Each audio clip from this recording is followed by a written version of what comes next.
சனீஸ்வரரை நீங்கள் கோயிலுக்கு சென்று வழிபடும்போது எப்போவுமே அவருடைய பக்கவாட்டில் நின்று வழிபட வேண்டுமே தவிர அவரை நேருக்கு நேராக நின்று வழிபடுவதை நிச்சயமாக நீங்கள் தவிர்க்க வேண்டும்.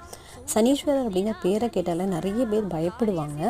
ஆனால் நீங்கள் அப்படி பயப்பட வேண்டிய தேவையே கிடையாது. நீங்கள் உண்மையாகவே உங்களோட மனசாட்சிக்கு பயந்து நீங்கள் உங்களுடைய கடமைகளை சரிவர செய்கிறீங்க.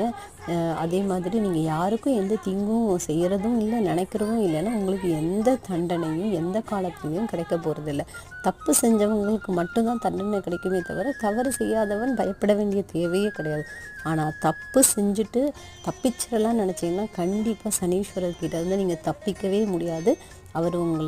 அவரோட காலம் வரும்போது நிச்சயமாக உங்களுக்கு அதுக்கான தண்டனை கிடைத்தே தீரும். ஒரு சில பேருக்கு இப்போ நீங்கள் நல்லவங்களாக இருக்கலாம், நிறைய நல்லது செய்யலாம். ஆனால் அதுக்கு முன்னாடி காலத்தில் நீங்கள் செஞ்ச பாவங்களுக்கான தண்டனை இப்போ உங்களுக்கு கிடச்சிட்ருக்கலாம். ஸோ நல்லதே நினைப்போம், நல்லது